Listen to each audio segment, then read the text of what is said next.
उसने एक सपना देखा था, यूपीएससी की परीक्षा पास कर अपने माँ बाप के अरमान पूरा करेगी, अपने घर, अपने परिवार, अपने क्षेत्र का नाम रोशन करेगी। लेकिन उसे क्या मालूम था कि सिस्टम की नाकामी, कोचिंग सेंटर्स की बदइंतजामी उसके सपनों को तो चकनाचूर करेगी ही, उसकी जिंदगी भी छीन लेगी। दिल्ली के ओल्ड राजेंद्र नगर में यूपीएससी के कोचिंग सेंटर के बेसमेंट में उस वक्त जब 33 होनहार छात्र अपने सपनों को अंजाम देने में जुटे थे, उस वक्त बारिश जलजला बनकर आई और उन्हें डुबोती चली गई। किसी को इतना भी समय नहीं मिला कि वो अपनी किताबों को पैक कर वहां से भाग सके या फिर जान बचाकर बाहर निकल सके।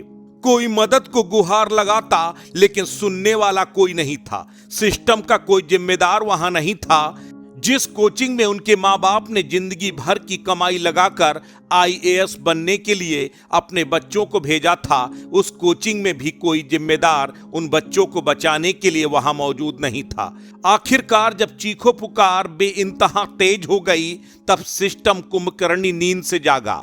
लेकिन तब तक एक होनहार बच्ची की सांसें थम चुकी थीं। सबसे बड़ा दुर्भाग्य की बात यह है कि सिस्टम के जिम्मेदार कोई और नहीं, बल्कि इसी यूपीएससी से पास आउट होकर आईएएस और आईपीएस या फिर प्रशासन के दूसरे जिम्मेदार पदों पर बैठे वो तमाम अधिकारी हैं जो शायद खुद इसी तरह की नारकी जिंदगी से निकलकर एयर कंडीशनर कमरों में बैठकर इस सिस्टम का कत्ल कर रहे हैं, उन बच्चों को मौत के नजदीक ले जा रहे हैं। सवाल यह नहीं कि कोचिंग सेंटर संचालक ने बेसमेंट में कोचिंग क्लासेस क्यों चलाई, और अगर बेसमेंट में कोचिंग क्लासेस चल भी रही थीं तो इसके लिए इंतजामात क्यों नहीं थे। सवाल यह है कि जिन जिम्मेदार अधिकारियों को जिम्मेदारी निभानी थी कल के भविष्य को आज बेहतर व्यवस्थाएं सुनिश्चित कराने की, कोर्ट के आदेशों का अनुपालन कराने की, उसे तो किसी ने पूरा करने की जद्दोजहद ही नहीं की। हाय तौबा मचाने के बाद अब एनडीआरएफ भी मौके पर पहुंची है, फायर ब्रिगेड की गाड़ियां भी पहुंची हैं,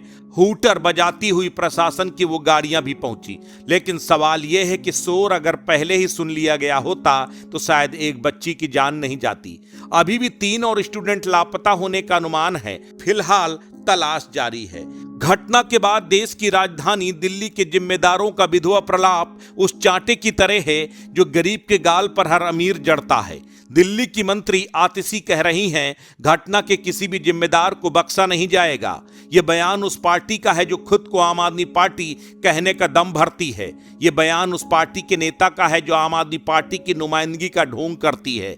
इन्हीं आम आदमी पार्टी का वोट लेकर 10 सालों से दिल्ली की सत्ता पर काबिज है। हर उपलब्धियों पर खुद का बखान करने और हर खामी का ठीकरा दूसरी सरकारों पर ठोकने वाली दिल्ली की मंत्री को यह तो पता है कि जब तक एमसीडी उनके हिस्से में नहीं आई थी तब तक राग आलापते थे एमसीडी उनके पास नहीं है, इसीलिए दिल्ली की व्यवस्था नहीं सुधरती। लेकिन कोई बताए कि अब तो एमसीडी भी उनके पास है, सरकार भी आपके पास है, तब भला बच्चों को इस तरह की लेक एडवेंचर स्टडी पर क्यों मजबूर होना पड़ रहा है।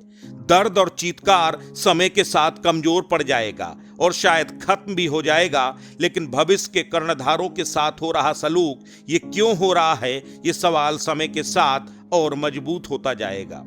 लेकिन जवाब भी इन्हीं होनहारों को अपने अग्रजों से पूछना होगा कि क्या इसी लीपापोती के लिए हम यूपीएससी की किताबें जान जोखिम में डालकर पढ़ रहे हैं। वो खुशकिस्मत है कि इस तरह के हादसे में जान बच गई, लेकिन ये सिर्फ एक अलार्म है कि अभी भी जाग जाओ, क्योंकि इसके बाद कोई और हादसा हुआ तो आप इतने खुशकिस्मत नहीं होंगे।